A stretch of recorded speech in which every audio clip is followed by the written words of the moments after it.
கர்த்தர் இப்படி மனிதனாக வரவில்லை என்றால் நம்முடைய நிலை எப்படி இருந்திருக்கும்? ஒரு வசனத்தை நான் வாசிக்கிறேன்.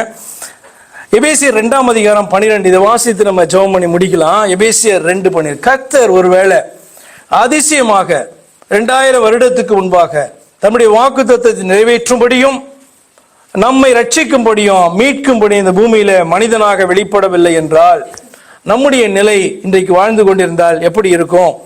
எபேசியர் 2:12.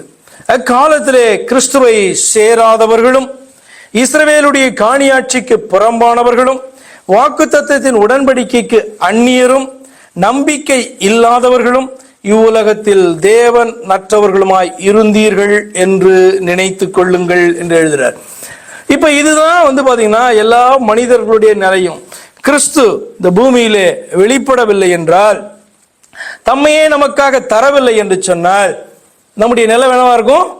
ஒண்ணு கிறிஸ்துவை சேராதவர்களாக இருந்திருப்போம், அல்லது தேவனை அறியாதவர். இப்ப இன்னைக்கு எப்படி இருக்கும்? நீங்க யாரு? கிறிஸ்தவர்கள் ஆனோம். கிறிஸ்துவை சேராதவர்களாய் இருந்தோம், இன்று கிறிஸ்தவர்கள் ஆனோம். காணியாட்சிக்கு புறம்பானவர்களாய் இருந்தோம். அதாவது காணியாட்சிக்கு புறம்பானவர்கள் என்று சொன்னால், இன்னைக்கு நம்ம மரித்தால் முதல் உயிர்த்தெழுதலில் எழுந்தால் எங்க பிரவேசிப்போம்? பரலோகத்துக்குள் பிரவேசிப்போம். அதான் காணியாட்சிக்கு உட்பட்டவர்கள். இந்த பூமியில உனக்கு ஒரு லேண்டு கொடுத்திருக்காங்க என்ற அர்த்தம் அல்ல. இந்த பூமியிலே வாழ்ந்து கொண்டு இருக்கும் போதே உனக்கு ஒரு முத்திரை கொடுக்கப்பட்டிருக்கு, ஒரு கேரண்டி கொடுக்கப்பட்டிருக்கு. என்ன?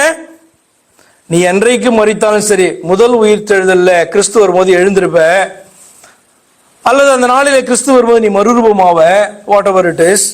நீ எங்க தான் பிரவேசிப்ப? உனக்குன்னு ஆண்டவர் வைத்திருக்க பெர்மனன்ட் லேண்ட்ல பிரவேசிப்ப. அதான் காணியாட்சி.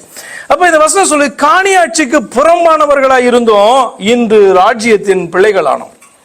உடன்படிக்கைக்கு அந்நியராய் இருந்தோம். உடன்படிக்கைலாம் கிடையாது நமக்கெல்லாம். உடன்படிக்கைக்கு அந்நியராய் இருந்தோம், இன்றைக்கு உடன்படிக்கைக்கு உட்பட்ட தேவ புத்திரராய் இருந்தோம், ஆயிருக்கும். அப்படிதானே? அவருடைய நாமத்தின் மேல் விசுவாசம் உள்ளவர்கள், அவரை ஏற்றுக்கொண்டவர்கள் எத்தனை பேர்களோ அத்தனை பேர்களும் அவருடைய பிள்ளைகளாகும்படி அதிகாரம் தந்தார். அர்த்தம் என்ன?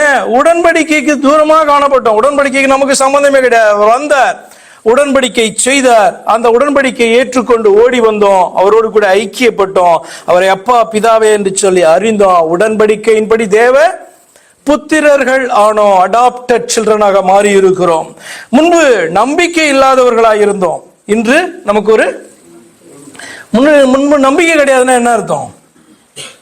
நம்பிக்கை கிடையாதுன்னா ஏதோ வாழ்க்கை, எதுக்கு வாழறோம், என்ன நடக்கும் ஒண்ணும் தெரியாது. ஒரு பாடலை நம்ம பாடினோம் அல்லவா, பயமே நம் வாழ்வில் ஆழ்வது இல்லை. ஸ்பெல்லிங் மிஸ்டேக், ஆழ்வதுன்னு போட்டிருக்கு, ஆழ்வது இல்லை மாத்தணும். ஆழ்வது இல்லை. நம் காலங்கள் தேவனுடைய கரங்களிலே. நம்பிக்கை இல்லா நிலை மாறிடும், புது நம்பிக்கை திடன் நம்மில் பெருகிடுமே. நம்பிக்கை இல்லாதவர்களா இருந்தோம், ஏன்னா தேவன் கிடையாது, நமக்கு தேவனை யாருன்னு தெரியாது. மிருகத்தை போல பிறப்போம் வாழ்வோம் சாவோம் என்று இருப்போம் அல்லவா. ஆனா ஒரு நம்பிக்கை எப்பொழுது வந்திருக்கிறது? பவுல் எழுதுகிறார், தேவன் பூமியின் மேலே மனிதனாக வெளிப்பட்டு தம்முடைய சரீரத்தை நமக்காக தந்தபோது விசுவாசித்தோம் அல்லவா, நம்பிக்கை பிறந்தது. இந்த நம்பிக்கை நிச்சயமாக, அந்த நம்பிக்கை வீண் போகாது. அடுத்ததாக அவர் சொல்றாரு, தேவன் அற்றவர்களாய் இருந்தோம், இன்று கர்த்தரை அறிந்தபடினால் தேவனுடையவர்களானோம். கர்த்தரை தேவன் என்று அறிந்தபடினாலே தேவனுடையவர்கள். அதில் கூட இந்த பாட்டில் பாடணும், யாவே நீர் என்றும் நம் தேவன், தலைமுறை தலைமுறையாக யாவே நீர் எங்கள் தஞ்சம். யாவே அப்படின்னா கர்த்தர்னு அர்த்தம். இப்ப நம்ம வாசித்தோம் அல்லவா, என்ன செய்தி கொடுக்கப்பட்டது பரலோகத்துல இருந்து? ஃபர்ஸ்ட் செய்தி, தேவன் கர்த்தராகிய கிறிஸ்து என்னும் ரட்சகர். யார் சொன்னா? கர்த்தருடைய தூதன் வந்தான். அப்புறம் வாசிக்கிறோம், அந்த தேவ தூதன் சொன்னான். என்ன சொன்னான்? கர்த்தராகிய கிறிஸ்து என்னும் ரட்சகர் உங்களுக்காக தாவீதின் ஊரில் பிறந்திருக்கிறார். கர்த்தர் உங்களை ரட்சிக்க வந்திருக்கிறாரு, அதுவும் மனிதனாக வந்திருக்கிறாரு அப்படின்னு சொன்னா பாருங்க. அதான் செய்தி.